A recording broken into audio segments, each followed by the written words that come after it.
What's going on, football fans? It's me, J.R. Clark, back again with another Pound for Pound ATL, joined as always by my co-host Jonathan Holder. Jonathan, what's going on, brother? Man, it is a great day. It's nice and rainy outside, so Great day to I'm be a I duck. man, it's a great day to be inside talking some Falcons football. That's it. That's it. Yeah, it is a good day to talk some Falcons football. We got a lot of rumors flying around, a lot of smoke. There's enough smoke to get choked on. That's that's getting flown around. We just had the combine wrap up, so you always get a lot of rumors flying around at that thing when you get that many industry people, whether it be media, whether it be front office types or what have you. When you get that many folks in an area, things are going to start to get put together. Yeah, Chris says it well. He says it's a great day to be a duck. That's right. Now, Chris, for obvious reasons, he enjoys being a duck. I Yes, he does. myself, not as big a fan of all the rain. Man, Um, I'll say this. I give me a good rainstorm, a really good storm. I will sit in my house. I'll sit on my front porch and enjoy the entire day that way. enjoy the entirety of it. All right. Well, Entirety. all that being said, we might as well just go ahead and get on into it.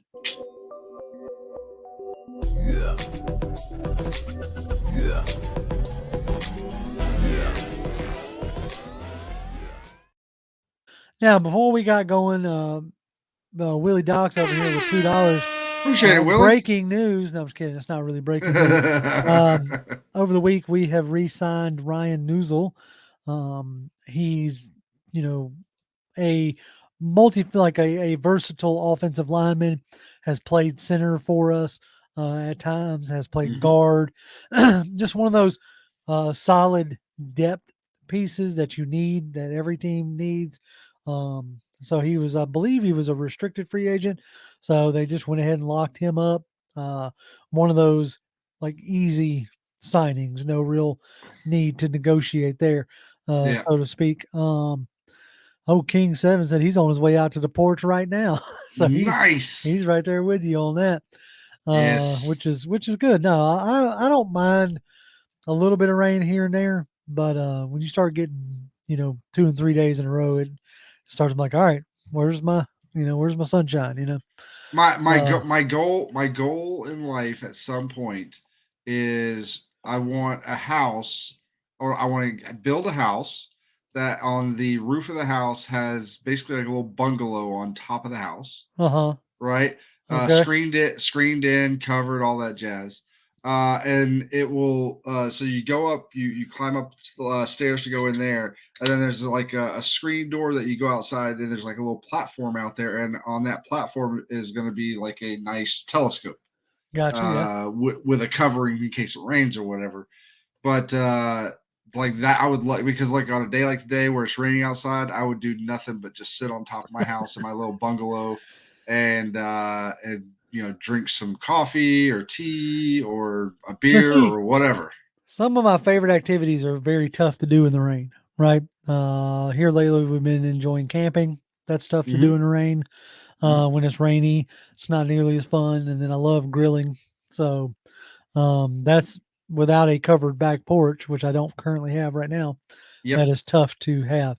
that is Red tough. Butts, we appreciate you greatly. Mr. Butts, Uh, appreciate it, he, sir. he said he'd rather draft a quarterback. He says he don't want hurt Kirk Cousins or Russell Wilson. Yeah, we're gonna get into that. Obviously, that's one of the bigger rumors that have been flying around Yep. the combine. But as we said, the combine happened this week. Some interesting things. It seems like and feels like there's a real changing of the guard happening.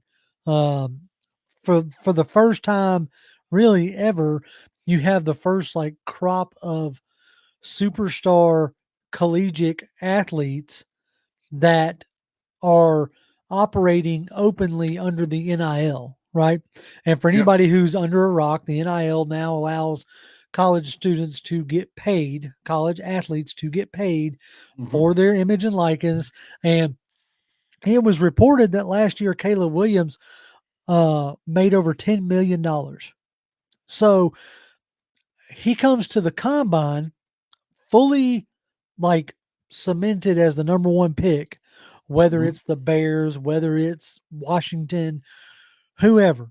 Come draft night, we all fully expect Caleb Williams to be pick number one, right? Mhm. Presumably pick number one to the Bears, but we assume it's pick number one.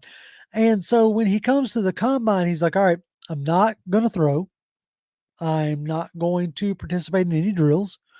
I'm not going to do, and here's the big one, because this is the whole reason why the combine even started. He said, I'm not going to do any medicals. I'm not doing medicals here at the combine. Well, yeah. That's why, There- like, he's yeah. not doing, he's basically saying, I'm only going to do medicals for teams that can draft me. Like, as in, you're close enough or you're willing to draft. Like, he's not going to submit medicals to the Kansas City Chiefs, right? Yeah. Not going to submit medicals to the Miami Dolphins. People that have entrenched quarterbacks way down on the list. And I can't say that I blame him in that, even though there's aspects of what, uh, you know, things about Caleb Williams that rubs me the wrong way as being an old fuddy duddy. Yeah. Chris kind of brings it up here. He went to the combine to get his nail. I'm gonna go ahead and call it. For me, I don't. Like the whole nail painting thing is. I get it. It's not of my generation. Yeah. So I fully admit that, right? I fully say I don't understand that. Okay. So, but it's interesting because it wasn't just Caleb Williams, right? It would be a story if it was just Caleb Williams, but it wasn't just Caleb Williams. Like Jaden Daniels, I don't know. I don't think he did a full suite of medicals. He might have, but he didn't weigh in. He No. didn't run the 40. He didn't throw, No. do anything. He went there to do interviews Mhm. and he went there to presumably do medical. Same thing with Drake May, right? So your top, Now, now I will say that assuming this is true, yep. right? And it wasn't just like we're gonna say this, whether it's true or not, we're gonna say it because it sounds really good. But if it's true, I kind of like he's got a good like in his mind. I think he's got a good story as to why he would not do this, and that is if he's there throwing, if he's there running, if he's there doing all the drills, all the focus goes to him. And to kind of take some of the shine, some of the spotlight away from his teammates. And this way, like he knows he's whether he goes 1, 2, 3, 5, 8, what he's going top 10 no matter what, Right. Yep. probably Oh top yeah. 5. Okay, so he knows that. And so if he doesn't show, if all he does is go up there and interview, yeah, he's going to take some of the interview spotlight from him. But like the on-field stuff, the drills, the and what have you, all of that will be focused, give more spotlight to his teammates. Which, hey, again, if that's true, if that's his legit reason for not wanting to do that here, that also happens to coincide with, hey, don't get yourself hurt either. Oh yeah. Uh, No doubt. then I like that. That's a really good reason to not. Another really good reason to not do it. All I'm saying is that the winds they are a changing, right? Mhm. Because not only did you have that going on with Caleb Williams, you had Marvin Harrison who showed up to do interviews and that was it. Did he Like even do any? Because I I heard that he didn't do any. well, I know he didn't speak to the media. Now that much is for sure. Like he didn't talk to Oh, the okay. media at all. Like he had a booth set up or like the table set up with his name on it, and then there were people there waiting to ask him questions, and the league come up and said, "Oh, well, he's not coming." And so I think he was there talking to some teams, but and he told teams, "Look, I'm not," because y'all have to understand, or us as fans have to understand, these guys train for the combine. Okay, that's Mhm. a different type of training than their regular football training. So Marvin Harrison Jr. straight up and down said, "Look, if you got any questions about me, watch the tape. I am going to be training to play football." And they have the luxury of doing that now. in a sense. Like King says here, I think the NIL is great, but it takes away from the hunger. I don't think they put it all out there like it's a need, like to change their families' lives. Now they feel like they're set for life, which some are. Now Marvin Harrison Jr., obviously Junior, right? His Yeah. daddy, Marvin Harrison, like that's a little different. Like he's getting different type of like coaching, so to speak, or different type of advice. Well, You know, that and his dad's got plenty of money. Like that's what I'm saying. he wasn't worried It's about that. like Marvin Harrison. I don't think there's going to be a lot of kids that go that route, but it is interesting that you're having like we're having this discussion now, right? That and I think it's going to happen just like bowl games. If you're not going for a national title and you're a top draft prospect, Hmm. it's almost a foregone conclusion nowadays that you don't play in your bowl game, right? And when it first started happening, the older crowd uh, would get like kind of up in arms about it and oh, you're quitting on your team, and but then you started having the well, I can kind of understand, it's a business decision, and it really is. Like Hmm. I may not like it. It means I don't watch nearly as because I am not entrenched in watching college like for college sake. I watch college for pro's sake, right? I've been on record saying that plenty of times. Yeah. So there really is no point in me watching most bowl games because the people that I would want to watch aren't there. They're not Yeah. playing. Well, and so in that way, I think that the move to 12 teams, the 12-team playoff, is going to benefit fans as much as it benefits anybody else, simply because now you get more, three times as many teams that, you know, yeah, they may not win their game, but you know what? They're in the playoff. They have a shot. And their They, players are yeah, playing. and their players are playing. Right, and that could have been one of the things that pushed him to go ahead and go to a 12 team. They may have seen a like drop in ratings in these bowl games because in determining that might be a correlation due to the players not playing. Yeah.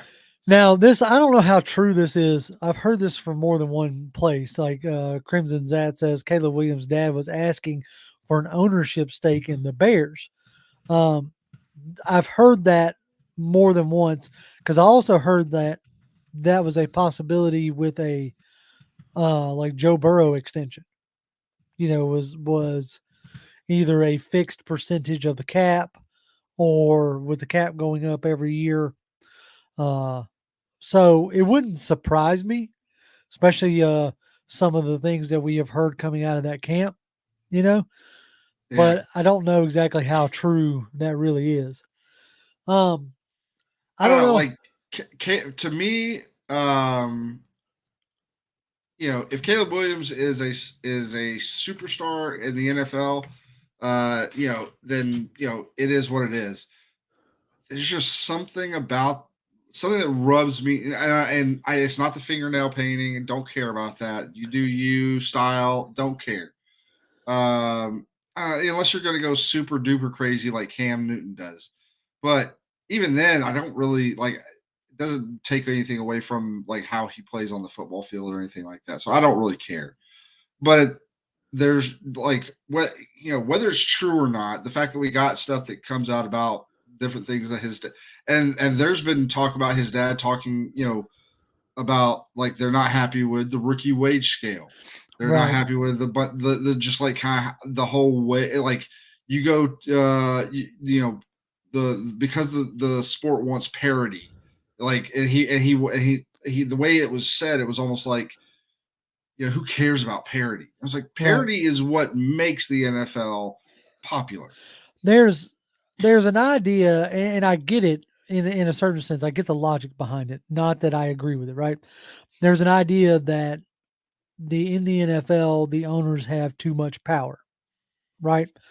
This comes up anytime the collective bargaining agreement comes up, anything like that. And these players are wanting more control and more say over, you know, especially when you have these guys looking over across the leagues at, baseball and across the leagues at, NBA, talking about, like how they get fully guaranteed contracts, things like that. You have Shohei Otani, who signs this ridiculously, constructed deal with the Dodgers that uh, basically doesn't pay him much now, but will pay him like for years after he's done playing. And so you have your NFL counterparts that are looking at that going, we like collectively we make more money than baseball and the NBA. As far as Mhm. ratings, as far as you go look at any list of the top rated TV shows or things that have been aired on TV, you go look at a top 25 list and 20 of them are football games. Like Yeah. it's the dominant sport. The And bit the so biggest well the biggest problem the NFL has with players getting paid is you have so many more people that's on right. the on a team. And Yeah. that's the deal. Like you got a lot more people to pay, right? And also for this league has a hard cap Yes. versus the other leagues where they have soft caps, where if they go over their caps, they just pay a luxury tax. And that's what they have agreed to in those leagues. So not to get But drowned out in the and in I hate I hate it. I I personally am a fan of the NFL's cap. I like the NFL's cap the way it's structured. It makes it a fair because like in the NFL you have the Dallas Cowboys, who are worth more than just about every other team. Yeah. And realistically, a team like Green Bay could never compete, you Hmm. know, money wise. So, Right. like you said, parity. But from an individual player standpoint, what do Mhm. they care about parity? They are just trying to get as much as possible. They're trying to Yeah. maximize the not for long aspect of the NFL, and I get it. Mhm. So they're trying to maximize while they can. So from that aspect, I understand. But for me, like, Caleb Williams is there's a lot that I'm not a huge fan of, and you can explain a lot of it away. But like the play style is, again, somebody we'll get into here in a little bit, like a Russell Wilson, as far as like, we're not moving the ball down the field unless I'm getting out of structure and off schedule and everything else. And I'm not saying that's what you have to do or that you can't necessarily get off schedule, but if that's the only way you move the ball around the field is by running around like a chicken with your head cut off, that's eventually going to catch up to you. Just ask Kyler Murray. So Mhm. see, aha, King got it. See the King. That's why I picked Green Bay. Green Bay is the only team without an owner. The people of Green Bay own the Yeah. team. The people, quote unquote, they quote unquote own the Yeah, team. Like I'm they about don't to have they don't have a say in how that team's run. Not not one just bit. that, they ain't getting a I would be interested to see what the profit share would be, you know, probably none. But anyway, but you're right. That's the reason why I picked out Green Bay in that scenario. Yeah. Uh, they still would not be able to compete with Dallas I or mean, like very few from a straight like if you were to uncap the NFL, okay, there are very few teams that could. There are probably none that could spend more, and there are probably very few that could even come close to spending as much as Jerry Jones would probably spend on the Cowboys to get his Super Bowl. right. That's the thing is like you want to talk about, you know, buying a championship. He he would do it in a heartbeat. I'm glad y'all caught my he says, I see what you did there with the Cowgirls. Yeah, But on to other aspects of the I mean combine, not just that's what they're actually called. Like right. Yeah, I go to NFL.com and I look up the Dallas team, it says Dallas Cowgirls. right. I So did you watch any of the combine? I watched a little bit of it here and there. first I couple didn't. days I watched a little bit. So did you see that the 40-yard dash, like the record got broken? I did Uh see that. so it got broken by Texas wide receiver Xavier Worthy, who Mm-hmm. ran a 4.21. Like, Mm-hmm. that is nuts. That is That's moving. that. Yeah. That is like at first, popped up at a 4.22, which would have tied, you know, but then the official time came out, uh, and he broke the record, John Ross's record, at a 4.21, and just watching that go down, that was a crazy sight to see. What what was crazy is like you watch that, you're like, man, that dude's fast. And then and I'm not trying to take away from it, but like then because everybody's like, oh man, Tyreek Hill, he should be in the Olympics and this and that and the other. And then they go and they show like the fastest US Olympic star Yeah, or whatever. He's running at like 85% and runs a 4.1940. yeah, it's a Like, different type of speed, right? yeah. And plus, we like I don't want to get caught too much up in in 40 times, Mhm. because as we've talked about before, straight line 40 is far different than play speed.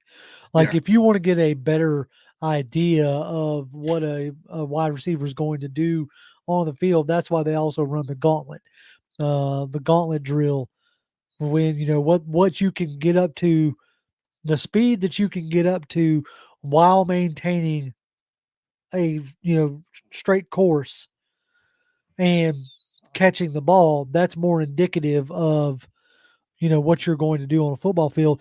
And there were guys who were reaching 20 miles an hour while doing that. That was crazy. Yes, Dallas Turner's 40 time was, I think, a 4.47, if I'm not mistaken. Let me look at that real quick, see if I can get that pulled up. Uh, Dallas. yeah, I think it's either 4.47 or 4.42. Yeah. Let's see. Dallas Turner.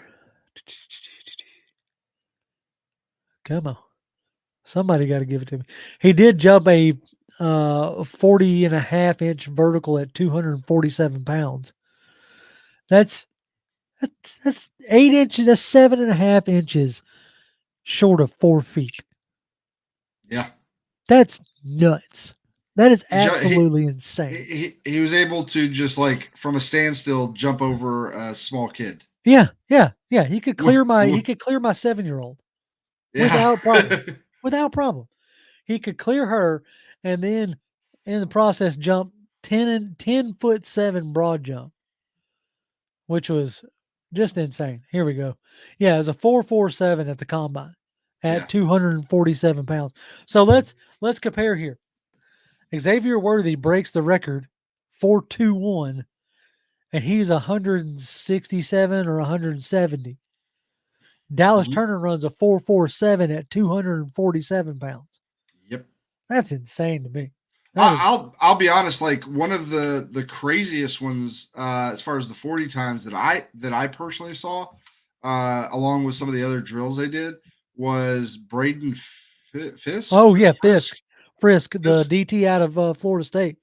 That dude was moving. Man, big He man, ra- just he ran something like a smoking it. 4.59, I think it was. That's one of those dudes where I ain't kidding you. Like if the Falcons did something crazy, and like said thank you, Mr. Jarrett, for your time, we appreciate you. That you could bring me Braden Fisk, and I wouldn't be mad at all in that aspect. Let's see, yeah, like that last year, Nolan, who was it? Nighthawk saying last year Nolan Smith from Georgia ran a 4.37 at edge, Yep. which is that's crazy, dude. But he's even like slimmer than like he was what like 220 something, two Yeah, I think yeah, maybe he 230 was something. yeah, he was small. Yeah, the big boy Trevonde Sweat had a good time. I think he ran just a shy over 5 seconds in the 40, It was like which 507. yeah, something like yeah, 5.07, something of that nature. Which is great for him. Oh yeah. So you And he know, looked and he looked good in all the little like bag yeah, drills the and stuff like agility that. drills and stuff like that. Yeah. He looked like he could move. There were some guys that really helped themselves in the process of the combine. And then there's some Yeah. guys who didn't necessarily help themselves, like wide receiver. If we're talking about Xavier Worthy, we'd be remiss if we didn't bring up Troy Franklin from the from Oregon, a guy who I tabbed at maybe in the second or third round, you could grab as, your potential deep threat. He didn't run great, and like he just overall didn't have a great showing at the Yeah. combine. So, not that the combine is the end all be all, but what it does do then make you go, okay, let me go back and look at the tape, right? Yeah. Let me go back and see if what I was seeing before is correct, kind of deal. Uh, that was another big thing Nick brings up here, which is freaking Joe Milton throwing 70 yards in the air, which Oof. was insane. Like, but that's what Joe Milton does, right? Yeah. Like he throws like he's deep bombs. And look, it's impressive. You can throw 70 yards, and he may end up being. Yeah, I don't think he's going to be that high, but he may end up being this year's Anthony Richardson, like a guy who people were like, late first, maybe second round, and then he comes in and he throws just bombs at the combine, and then goes like what he went like 4, didn't he? Yeah, he went 4 or like 5. 4 or 5 to Indy, yeah, last Yeah, year. and And so I don't think he's getting up that high, but he well, could I be mean, that. you got this year in this draft, you have a lot of QB needy teams. Like Mhm. realistically, you have us. Obviously, you got the first three in New England and Chicago and Washington. So you got those three. You got us. You got potentially like New York Giants. Yes, they got Daniel Jones, but they can get out of his contract next year without much damage to them. You got crap, Minnesota, and we'll get into that here in a little bit. They Mhm. could potentially be a quarterback needy team. So they're the Bucks and the Raiders. Like the Bucks they re-signed Mike Evans, which really leans us towards like probably going to bring back Baker Mayfield. But depending on what kind of deal they bring back with Mayfield, they may go ahead and draft a guy to stash for a few years. So Now, I could see a team like a Tampa Bay if they keep Baker, say they sign him to a 4-year deal. I could see a team like Tampa Bay that would draft a guy like a Joe Milton, and just be like, "All right, you're on a developmental yeah, path." you're on a we got a track for you kind of deal. Yeah, Uh I mean, because they kind of did that with Kyle Trask. You had Tom Brady. You knew you wasn't gonna have Tom Brady long. You went ahead and grabbed Kyle Trask. Probably, obviously it didn't work out. He couldn't beat out Baker Mayfield. So you may end up doing the same thing. Uh, so there was a lot of like interesting things. Uh, King 7, where did it go? It just moved on me. Here it is. King 7, JJ didn't look that good to me with the throws on the route running. That was JJ McCarthy. Now, what I'll say there is, unfortunately for these guys, this is why a Caleb Williams and a Jaden Daniels and a Drake May don't throw, because it generally isn't going to help you. And the reason why I say that is you're not used to the way this guy runs this route. yep, You're not used to the timing, and so it could take a few throws to get it dialed in, and you just don't get that. But what you did yeah, get to see with JJ, I don't know if any of y'all picked up on it. They were doing like a velocity drill, and the only person that threw a higher velocity football than JJ McCarthy was Joe Milton. So, and it huh. wasn't by much. That surprises. Well, I Right. mean, again, we didn't have the top 3 guys, so we don't know how they would have fared. But that surprises me that that only Joe Milton would have been a higher velocity. Right. And so there's some interesting things like JJ showed well in a lot of his like agility type stuff. Mhm. Showed that he is a better I think he was the only quarterback there that that obviously did drills that showed up in like the top 5 or something like that of the 3 cone. right.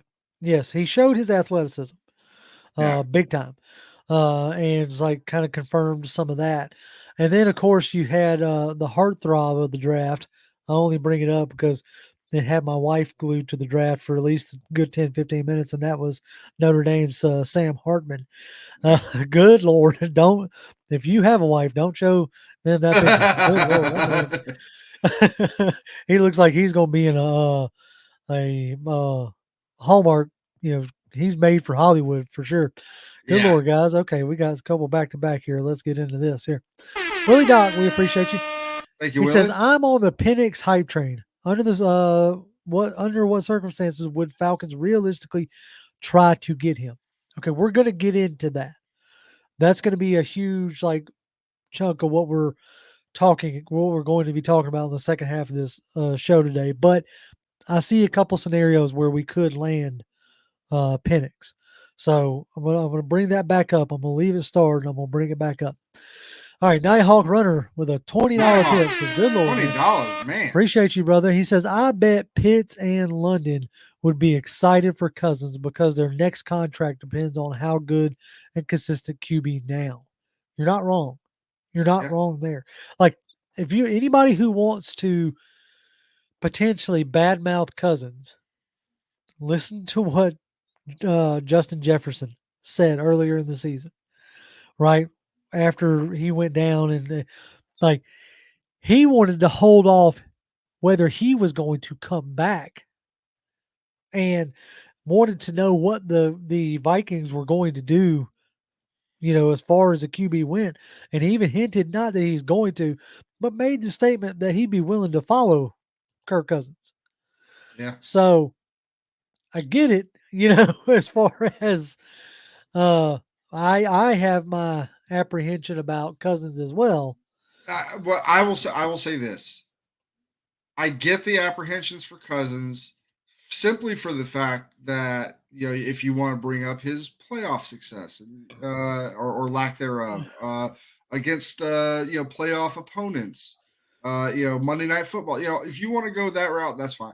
But anybody that's like 36-year-old coming off an Achilles, and I'm like, and I saw There Joe it is right Patrick. here. There it is right there. My only concern.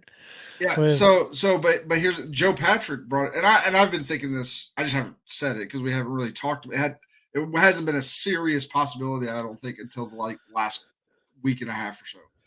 But a guy like Kirk Cousins, his game is not explosive. His game is not twitchy.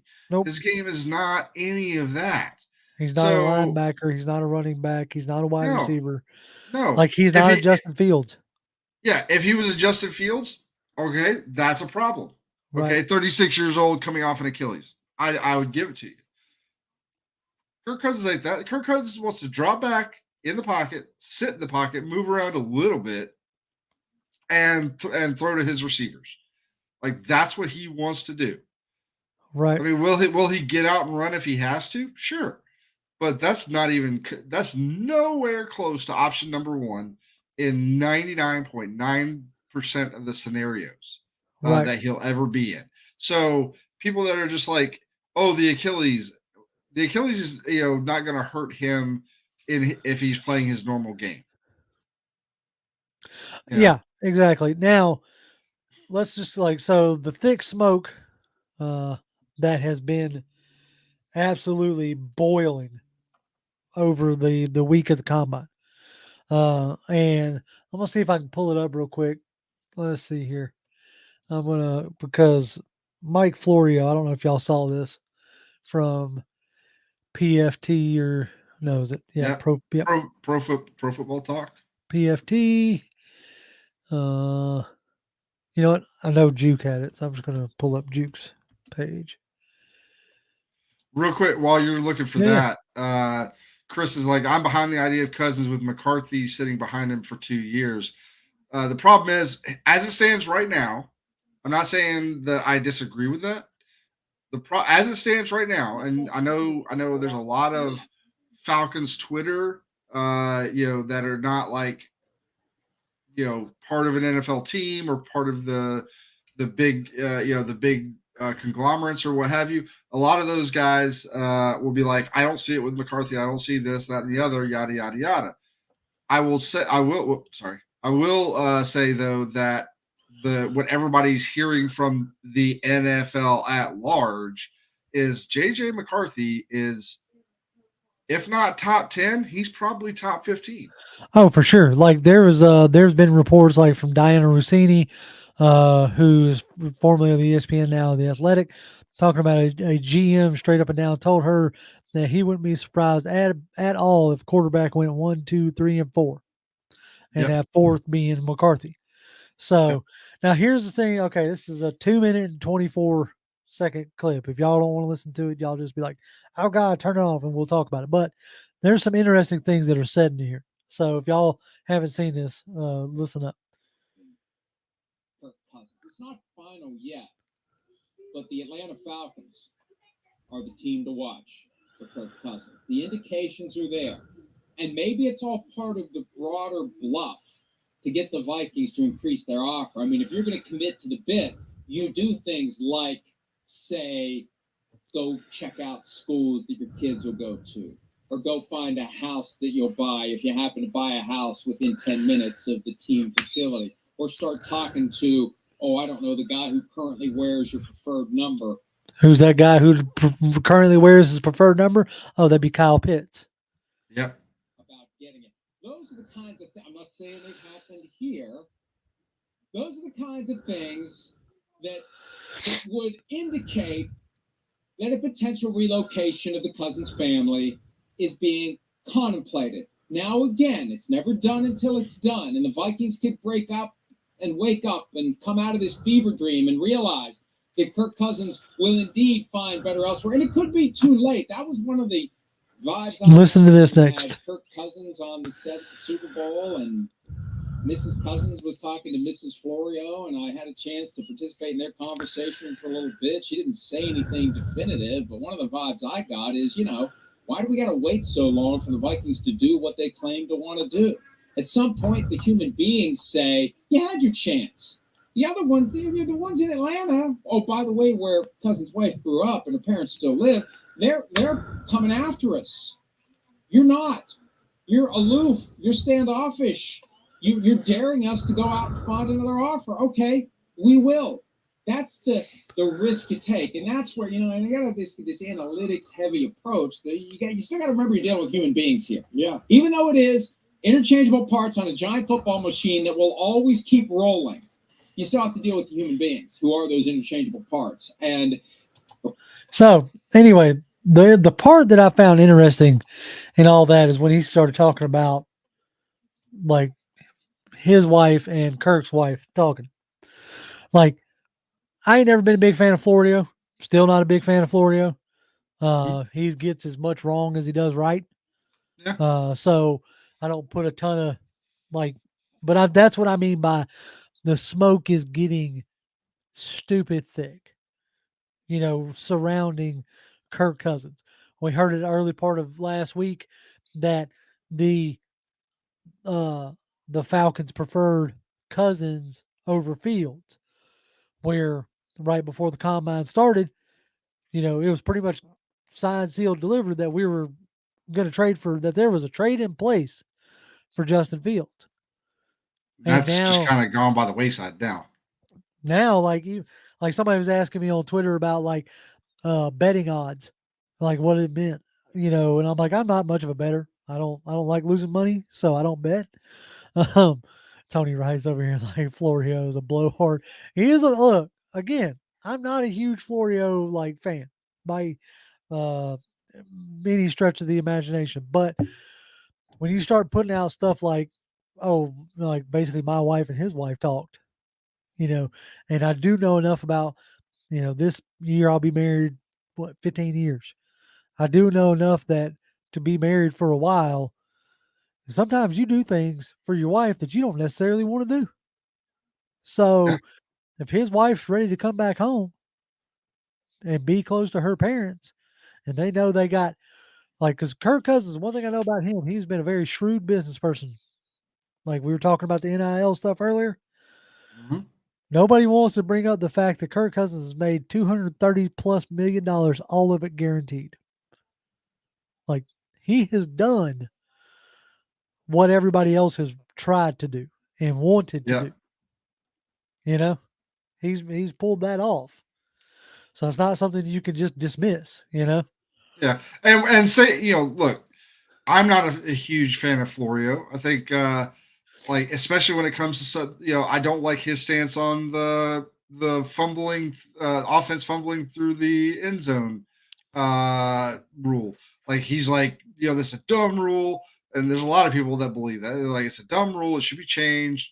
The offense shouldn't this and that and the other blah blah blah. And my whole impression, and the NFL basically came out and said that this year, like just don't fumble the ball, like Right. protect the Yeah. ball. Keep your hand on it. But at the end of the day, I'm not a huge fan of Florio. But if you think that Florio doesn't have people that he could talk to, especially in this scenario at the combine, where you don't even have to text or email somebody, you literally just go over and tap them over on the shoulder, and you start talking to them, and then you just get into the conversation, and you just start talking about this guy and that guy and this guy, and then next thing you know, you're getting a feeling for how things are going. Like if you think that's not the case, then you're misinformed. Like Oh yeah. that's whether it's Florio or any of the big insider guys, like they all have somebody they can go to for certain pieces of information. Every single one of them. Oh yeah. No. And like I said, I don't. Very rarely do I even pay attention to Florio or Chris Sims. I think more they are, as far as the insiders go, they're the one that grate my nerves more than Yeah. most. There's been plenty of times that I want to ask Florio, like, dude, as much as you complain and talk trash about the NFL, like you do realize that they're providing you a living. Their content, their product is giving you content. So don't. But anyway, I just found it interesting that uh, whether Cousins is trying to use it as a negotiation tactic. If you Yeah. pair what Florio said with what Kevin O'Connell, when he had his press conference and was asked about, oh, did I miss a super chat from you, Fred? If I did, I apologize. Hold on me, because I just cleared them too. What did I? Oh, here we go. He said, we would be crazy to pass on Penix. Yeah, that all this is wrapped up in that same argument, right? Yep. Is the biggest downfall or the biggest like step back to me as far as Cousins is concerned is not his accuracy. It's not like how is he playing before he got injured.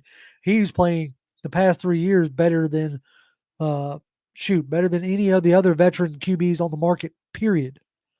Yep. That's including Russell Wilson, who I don't know why people have an infatuation with him, other than he would be extremely cheap.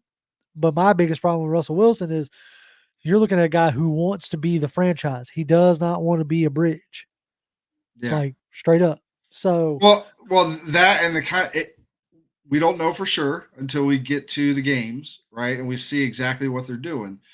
But if we take what Zach Robinson, if we believe Zach Robinson is going to run a similar style offense to what was in LA, or if you want to say LA or San Francisco or any of those kinds of Shanahan esque offenses, right? If that's the kind of offense you're going to run, you need a quarterback that is going to play within the structure and has really good timing. That particularly is not something that Russell Wilson has been even halfway decent at his entire career. That's not what he does to win football games. What he does to win football games is, uh, can't find anybody, runs around outside the pocket, just like we talked about with Caleb Williams. He wants to be out of structure. He doesn't right, want to be in structure. In structure doesn't do it. right, Out of structure, he's made so many late game things happen by being out of structure. And so yeah, I recognize that. But for the type of offense that we're trying to run, it needs to be in structure. He's not that. Right. For the folks who let's get into this Russell Wilson thing for a minute because Dre Murphy says he threw 28 touchdowns and 8 interceptions. Got it. That's Mhm. that's great. That's good. That's good. Hey, it's better than what we had with 12 and 12. So I'm with you 100%. Let's take a look at this real quick. Let's see if I can zoom in. Well, let me zoom in. Probably not. All right. Hold control Holding and control. and then up on the. Success. I can just scroll on my wheel. Got it. All right. Check Yep. it. So some wild marks for Russell Wilson last year. Remember, 28 touchdowns, 7 interceptions. He threw 27% of his passes behind the line of scrimmage. So we're not talking about down the field. We're just talking about behind the line of scrimmage, right? Mhm. Number one highest out of 509 quarterbacks since 2005. He threw 62% of his passes within 5 yards of the line of scrimmage. Second highest since 2005. Sean Payton, who I don't like at all, but Sean Payton had no confidence in Wilson's intermediate passing. Wilson threw 26% of his passes between 5 and 15 yards downfield, first lowest since 2005. It was nothing but record-breaking rates of underneath passes with the occasional moonshot downfield. Mhm. So, like last year, Sean Payton did everything he could to, make Russell Wilson halfway decent, and it still, at times, it still didn't equate to hardly any wins. So, hold on, gotta get things back right. Maybe that's right. Yep. Now we're good. Okay. So I'm not one that's going to advocate for Russell Wilson. Yes, you might get him cheap because he wants to stick it to the Broncos as far as the money goes, but cheap ain't always good, right? Like what's that Yeah. old say you can get good, fast, and cheap. You can pick two, Yeah. So Fred wants to know, JR, do you think the Falcons are trying to drive the price down on Fields by using Kirk Cousins? No, I don't think they're trying to drive the price down. I think they have a price that they're willing to pay. I do think that they may view Fields as a potential fallback option because of some of the inconsistencies that he has had over his 3 years in the league. However you want to, whoever you want to lay that blame at, it's there. Yep. Like he's been responsible for over 40 some odd turnovers, whether it be fumbles, interceptions, or what have you, in a short amount of time. I think the past 2 years, something, I can't remember the exact stat. So it's not a glowing stat with him and his turnovers. Yeah. So let's see. Florio has people anyway. Audio says, PFP, what do you think about Nix in that Shanahan offense? I like Bo Nix. I put him on the same tier with Michael Penix. They give you different aspects. If you were to, this is what I was talking about earlier, if you were to sign a Kirk Cousins, and then do you still go and draft a QB? Mhm. Whether it be, if you're going to do that, I would imagine you would try to get JJ McCarthy because of his age. Yeah. Like the dude is just now 21. Yeah. So if you're gonna have him sit, that's right. the guy If you're you going to, probably yeah, pick. if you go get Kirk Cousins, you're feeling like, hey, I can win now. Mhm. Maybe pull a, Green Bay type situation, right? Draft Jordan Love, but I wonder, Jordan Love, how old is Jordan Love? He's like 24, 25. He's 25. So he sat for 3 years and he's just now 25. Mhm. So he was 21, 22 when he came in the league. So Michael Penix is 23 now, I believe. Let's see. Penix. Yep, Michael Penix. Penix is, he's 23 years old. So if you sit him for 3 years, you're looking at 25, 26. Yeah. So it'll be interesting. I don't know if he was a late round. I think Jordan Love was a mid round They traded up to get him. He was a first round. Yeah, that's what I'm saying. Well, that's what he was saying. A late first round. I think Yeah, he it was the it middle was of, late. It was late? late. I think it was late first round, like I got you. 20s, mid-20s. I know Green Bay traded up. That much I remember. Yeah, Gabriel Rogers, like, and Penix turns 24 before the season starts. Right. So that's something else that you have to take into consideration. Yeah, Do you want an I almost 30-year-old before you start him? I think if they make their mind up, which it doesn't sound like they have, No. but if they made their mind up that they wanted Penix at number 8, which I think if you're going to take Penix and you really want him and you really think that he's the guy for your team, you take him at 8. Because Right. you could say, well, you just trade back into the top to the back end of the first. We tried that last year, just couldn't get it done. Right. There's no guarantee you can get back into the back end of the first to get him. And there's no guarantee he'll be there at your second. So if Michael Penix is your guy, you take him at 8 to Right. make sure. Like that's okay. You want to talk about well, we might miss out on this offensive tackle, or we might not miss out on this defensive end, or we might miss out on the whatever. If you think Michael Penix is the guy, you get him at 8. You don't wait on him. No, yeah, right, exactly, 100%. And I'll say the same thing of JJ McCarthy, but JJ McCarthy is a guy that if you get him at 8, because of his age, I think he could sit at minimum 1 year, maybe 2 years, but I don't think you want him waiting more than 2 years. All right, I'm not going like let's see, Dre Murphy. Here it is. Like, okay, Dre Murphy says he personally not taking no Kirk injury prone Cousins over Russell Wilson. Okay, I'm not gonna like log into this website, but I just wanted to show you something for the Kirk injury prone Cousins. Okay, this is not like, I don't know the science behind this, right? But it's something I've just looked at time or two. So, according to draftsharks.com, the ever reputable draftsharks.com, these are all the injuries that Russell Wilson has had. He's a 49% chance, according to their metrics, to miss at least 2 quarters. He is projected missed games 2.5. So they're saying that he's going to miss at least 2.5 to 3 games. Durability of a 5. Okay, that's your Russell Wilson. They classify him as high risk. Kirk Cousins, which I'm not signing in, so go away. But 6% chance of being injured. Very low risk. Chance of injury per game, 0.4. Projected games to miss in 2023, half. Same durability.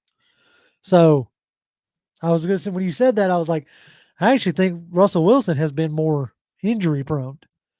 Like this, like this Achilles injury is the first injury really that Kirk Cousins has had his whole career. Yeah, so he hasn't been a guy, again, because he's not a guy that goes and runs around all the time. Right. You're not going to have now that like, it's not to say he couldn't have had knee injuries. He just hasn't. But probably the thing that would be more concerning to him would be if from our perspective would be, has he had a bunch of concussions? As far as we can tell, he really hasn't. Right. So he's in, and so the Achilles injury, yes, it happened last year. Yes, he is a 36-year-old quarterback. But if Minnesota is willing to sign him again, maybe not for the length that he wants. Maybe that's the holdup. I don't know. I don't know what the holdup is. I'm not privy to that information. So it's just it's just something to consider. Yes, Kirk Cousins, he's already throwing again. Yeah, he was. They're showing him dropping back on a tennis court. Right. There's videos of him out there, dropping back on a tennis court and throwing. So I'm pretty sure he would be ready by next season. Familiarity in the system already, per se, because O'Connell came from the McVay, type system. Also, you have familiarity with, at least with Raheem Morris. They overlapped in Washington. Willie Doc, appreciate you. He says, Say it again, Willie. how did Penix look? He looked good. Like, Yeah. he was quoted to saying that he had the best looking throws. Let's see if I can find the quote. Penix combine. Let's see if I can find it.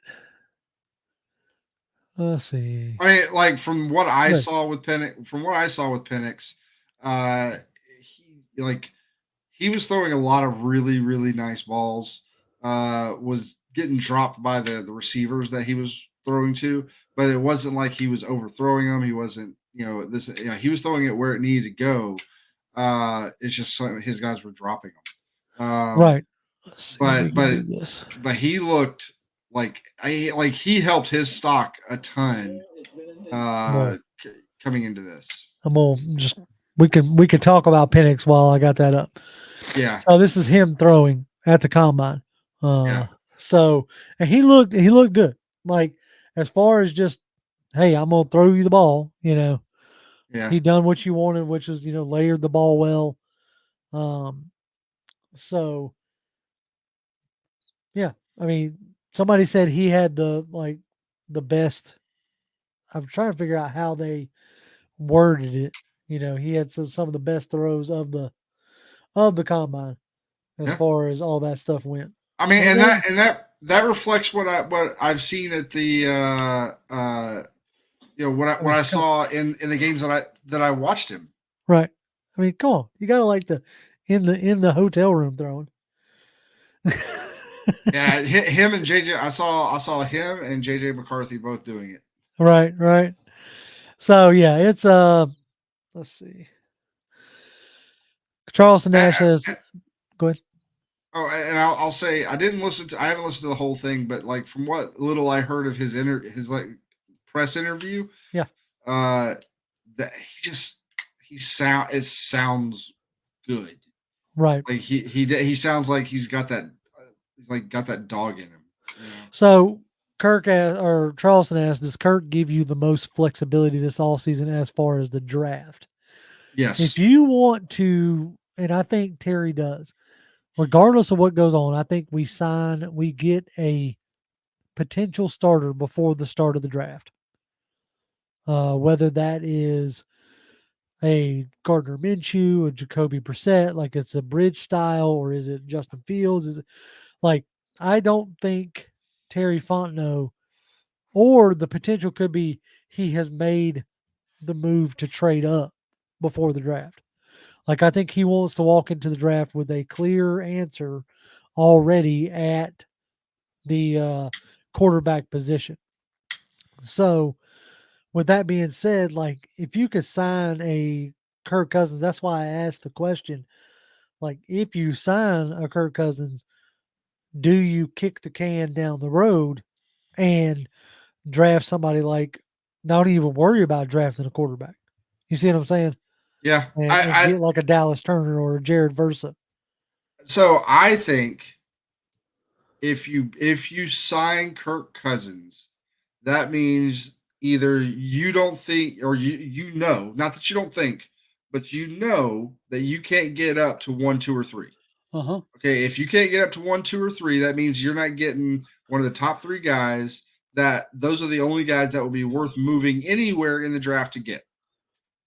Okay. If that's the case, and then you go and sign Kirk Cousins, I don't think you're getting JJ McCarthy. I don't think we're getting Michael Penix. At best, I think if they even draft a quarterback in this draft at that point, I think it's probably going to be somebody like a Spencer Rattler. Maybe even we saw him or we brought him up earlier, the Tennessee guy, Joe Milton. Joe Milton. Yeah. Right. Maybe even draft Joe Milton in like the 3rd or 4th round or something like that to sit behind him and try to learn the NFL game that way. Maybe you do that. But I think that's where the focus shifts. It then goes either Spencer Rattler, which I like Spencer Rattler. I think he's a guy that has all the tools. He just hasn't put it all together yet. If you feel like you can get him to put it all together over the course of the next 2-3 seasons of sitting behind a Kirk Cousins and learning this offense, so that whenever he does step in, he's much more prepared. Right. Then by all means, but I think that's where you're probably going to be if you do sign a Kirk Cousins. I don't think any of the top 5 or 6 guys are going to be there. Sorry, I just Reggie says if a Kirk Cousins gets hurt week 1 in 2024 season, I'm going to be on. Hey, we're going to join the Jets fans in that aspect. I Yep. mean, you're going to watch Aaron Rodgers run out with the daggum American flag, first game of the season, 4 snaps in, out. Like, yeah. So here I'll say this: this would actually be a very smart and shrewd pick if you picked him up third, maybe fourth round, somewhere in that range, where it's like, hey, we know this guy is coming back from a really terrible injury. He's going to have plenty of time to rehab and come back, and then while he's doing all that, he can just try to absorb as much as possible, and then yeah, absolutely. I think that would be a guy that you could absolutely go and get in that scenario. Right. Yep. And that's yeah. Uh Anthony's like, maybe Jordan Travis, like, which is who you're Yep. talking about there. I think I couldn't that remember his name to save my life. right. Um Charleston follows it up with you're not forced to draft a QB you're not sold on. Outside of the top 3 QB would also be a dream scenario for a young QB, a QB room with Kirk Cousins, Jordan Travis, and even Desmond Ritter. That could be a beneficial situation. Mhm. If you sign a Kirk Cousins, like, look, there's a lot about Kirk Cousins that I say a lot. There's things I'm not a big fan of. I'm not a big fan of the age. I Yep. want our next QB to QB be in the next Matt Ryan, like as far as longevity. So if you sign a Kirk Cousins, you're doing this again in 2 or 3 years. But you also got to keep in mind that uh Raheem Morris just came from the Rams, where they traded away Jared Goff, brought in a Matt Stafford, which they know they only got a few years with him, and we're able to win a Super Bowl. Now I'm not saying that he thinks we're going to be able to win a Super Bowl with Kirk Cousins, but with the success that they had and where him and Zach Robinson just came from, the success that they had with a quarterback who before they got there couldn't get over the hump, Mhm. and he had Megatron, you Yeah. know, so couldn't get over the hump, comes in and wins the Super Bowl, right? And it allowed them to really open up that McVay offense. Like, so, like, I have the times that I've gotten a chance to spend studying the McVay offense, I have purposely not watched Matthew Stafford because Matthew Stafford has a skill set that is you're not going to find that everywhere. Yeah. The off platform, the ability to throw from different angles and all that other jazz, like his processing, like the things that you heard Zach Robinson talk about. Now, Kirk Cousins doesn't have the crazy arm angles that Stafford has, but he has it upstairs. He understands timing and rhythm and uh things like that. Like uh so I get it, like King's saying, Kirk doesn't really move me. I think he has the same setup with the Vikings. Drake is your Jefferson kind of, but not as good. Robinson is your Cook and Pitts is your Hawkerson. But and so you could see the 1-to-1 and think to yourself, okay, we could be successful, Mhm. especially in a potentially weak division. Yeah, absolutely.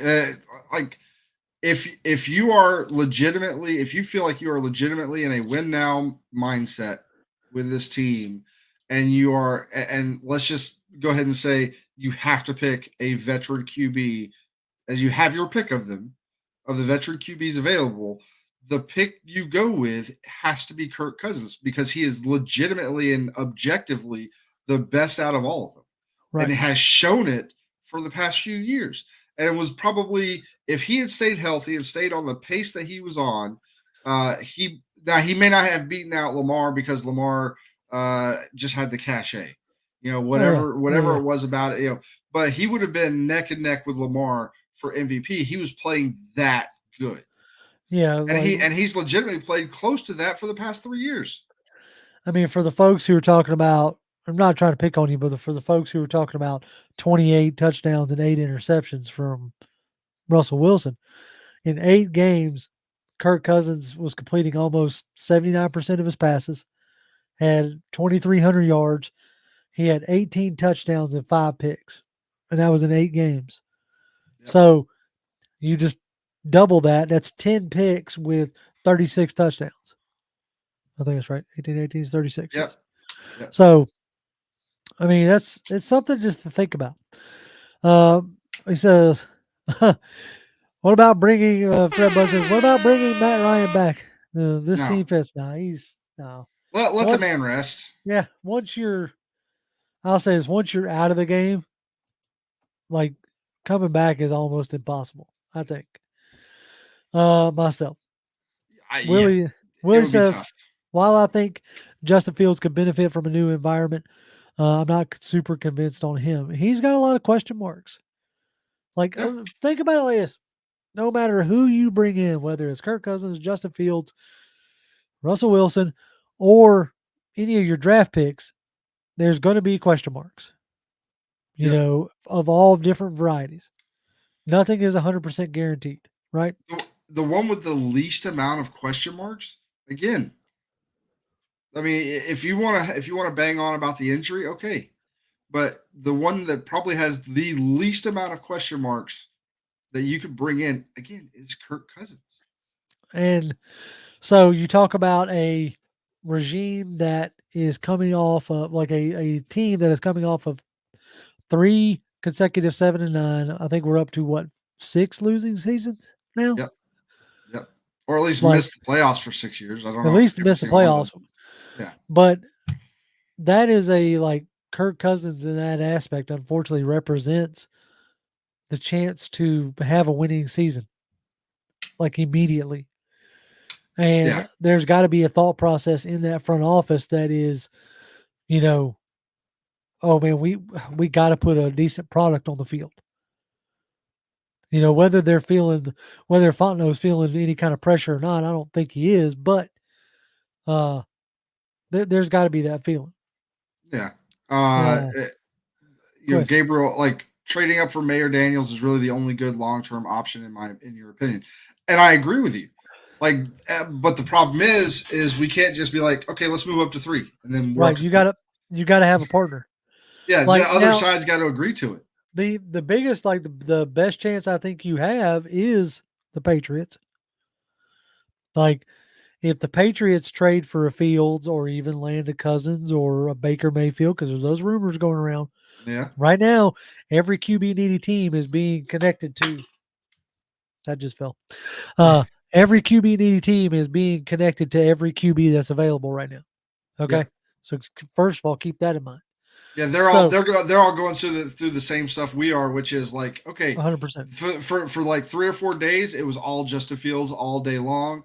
Yep. Then for another few days, it was Baker Mayfield. Baker Mayfield was the guy. Then it was now it's Kirk Cousins. Like, or we're trading up.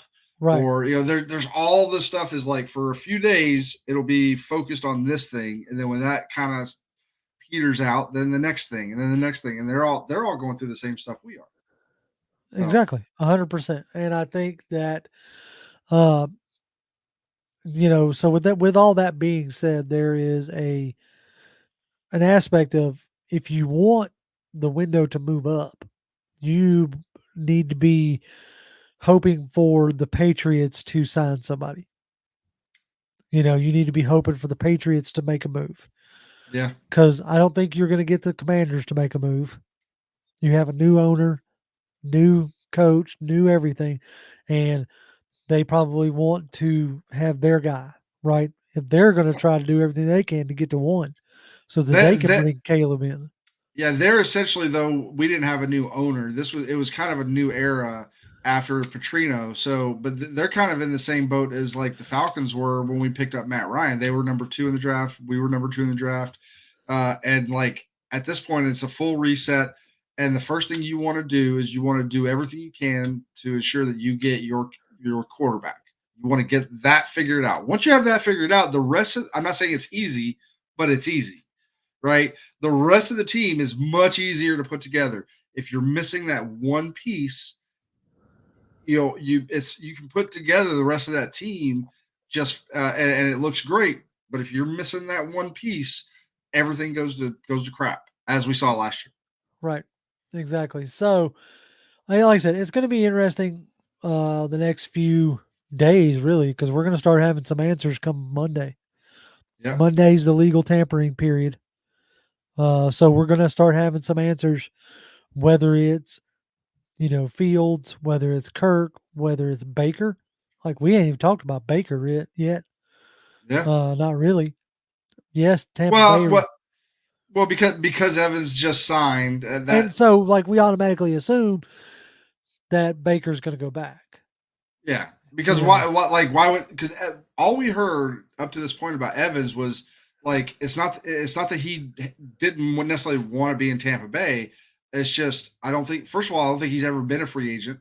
So at this point maybe he was just like, I just want to see what's out there, like see what kind of offers I could get.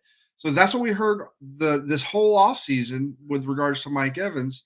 And then he goes in like a week, basically a week before free agency, a week and a half before maybe 2 weeks before free agency hits, he goes and signs an extension. Why does he do that?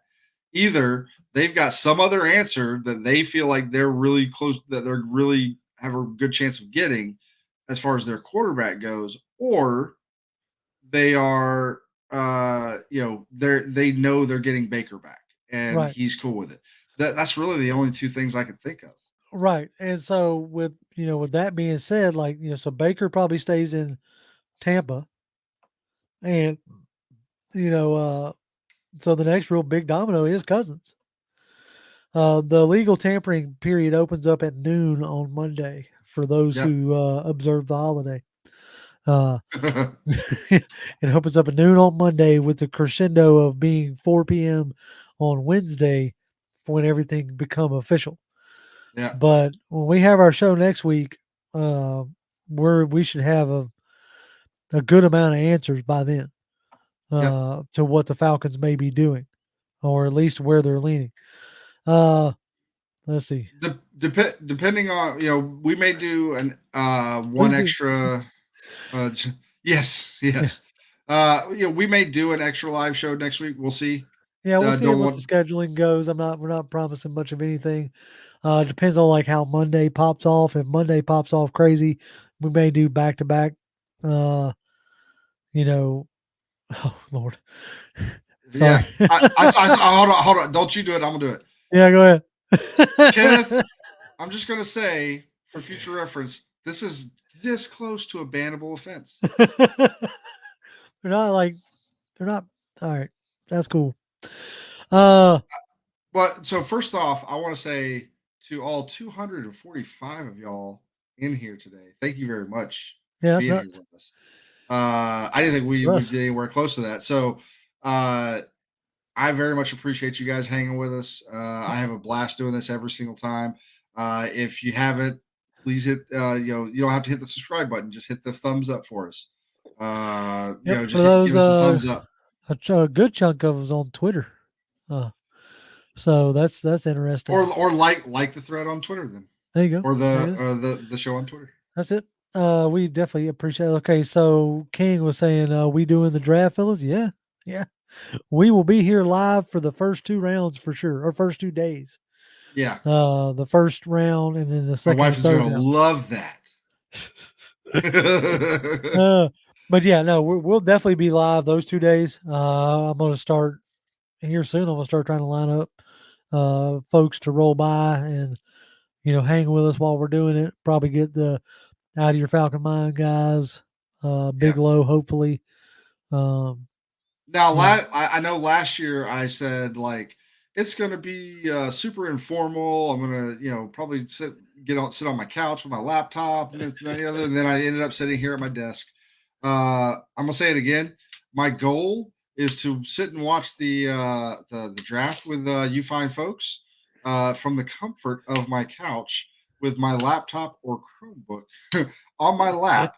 Well, we'll see how that goes. Whatever crappy camera it has on it, you guys just got to deal.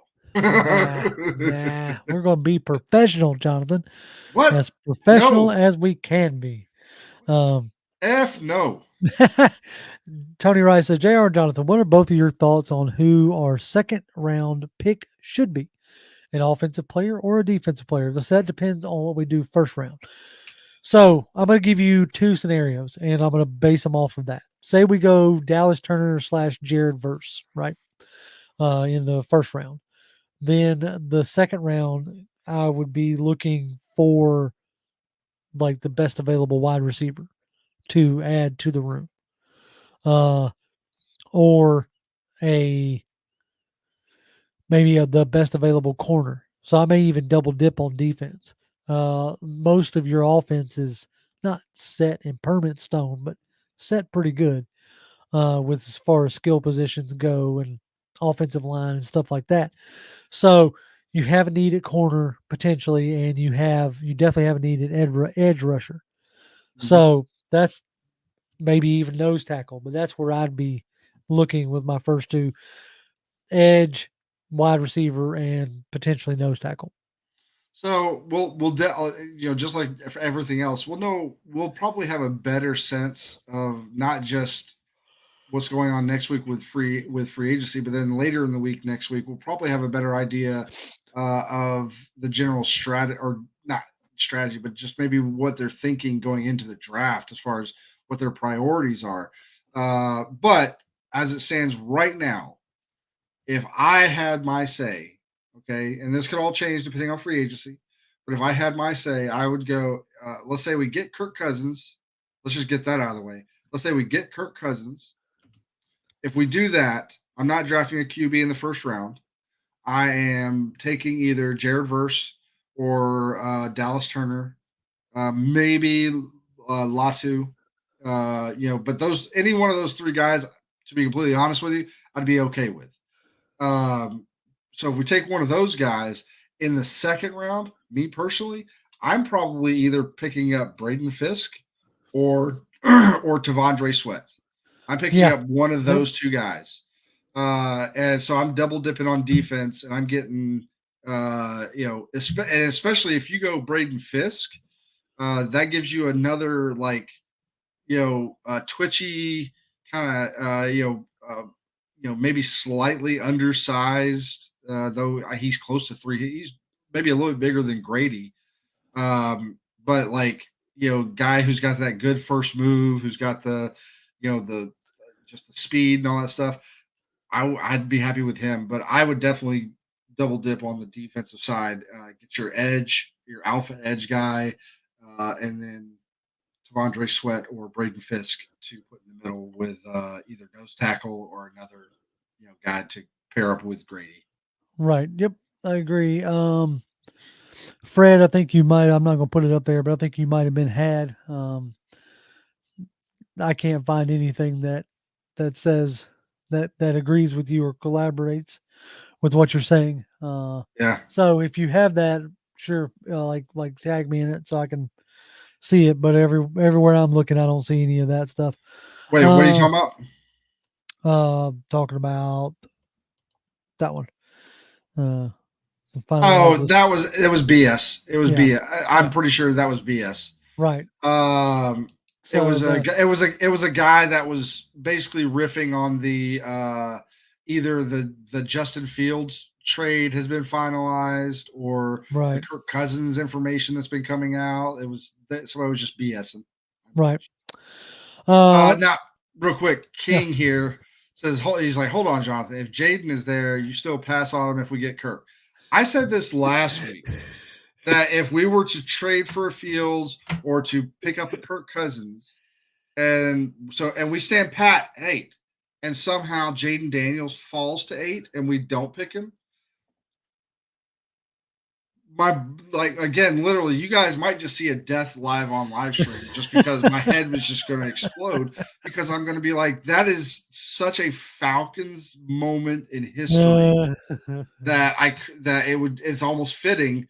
But man, I would cry so many tears. You'd see a grown man cry on live. I On don't live think stream. I don't think they'd pass on him, honestly. If he's I there don't think today. they would either. No. I would not, and I would not be, anybody that wants to say, well, why'd you go and pay Kirk Cousins? Like, I don't give a I am taking Jaden Daniels at 8, and I That's am it. laughing all the way to the bank. Right. I'll figure it out later. Like I'll let Kirk start a year maybe and then move on from him. I don't know. Or I just pay Kirk to sit at home and sit on the bench. I don't know. Hey, you wanted to be Atlanta. Here you are. No, Willie, we're not going to do any mocks tonight. We've already running pretty Hold late. on. Huh. Is taking Kirk akin to us getting Mariota? A skilled yet not elite QB feels like a bridge move. Well, you got the problem with skilled. Yeah, Kirk Cousins is so far and away better than Mariota. It's not even funny. Oh yeah. Kirk Cousins is a legitimate top 10 quarterback in this league. Right now he is, yeah. He's easily legitimate top 10 quarterback in this league right now today. But you like this, since Kirk Cousins got his chance, no team has ever necessarily looked back. Washington franchised him twice. Yep.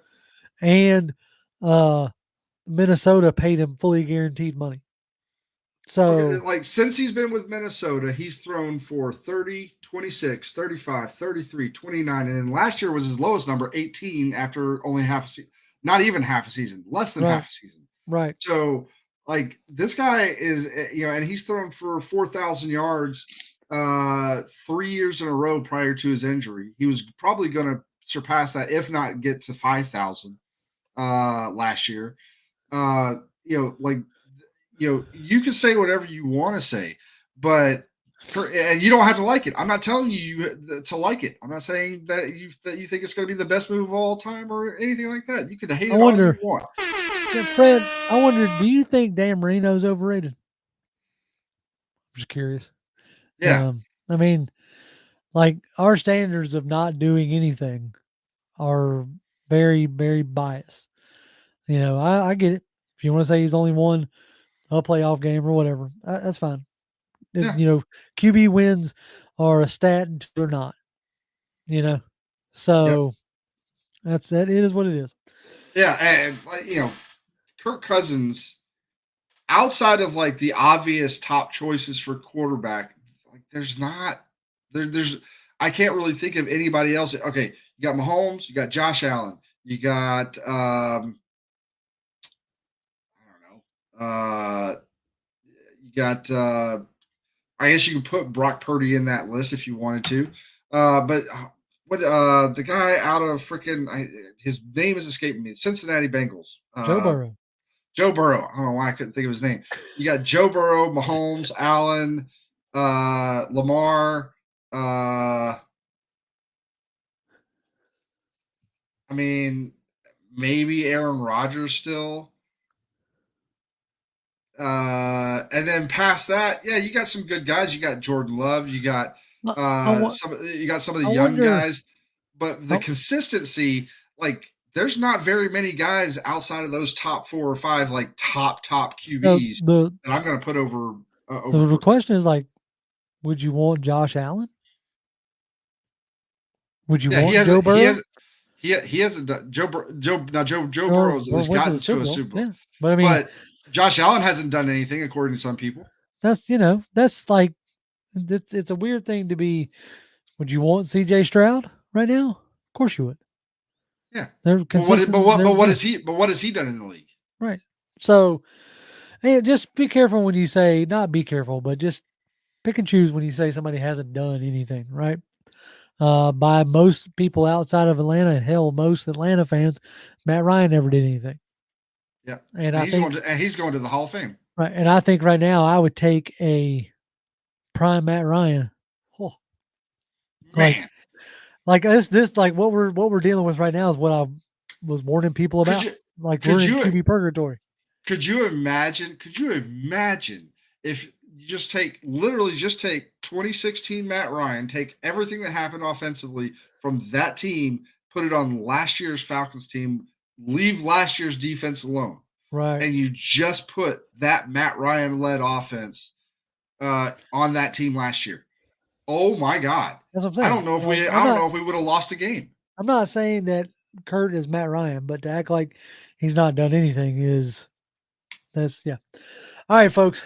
I think we're gonna go ahead and wrap this thing up. We're getting rolling in on hour and a half. I like talking to y'all a ton, but I gotta go get my brother-in-law. So I gotta go hang out with the wifey. There you go. We appreciate y'all hanging with us. As always, y'all can catch me on Twitter at McGrimm1128, GRIMM1128. Jonathan. At Jonathan M. Holder. Come by and say hi. That's right.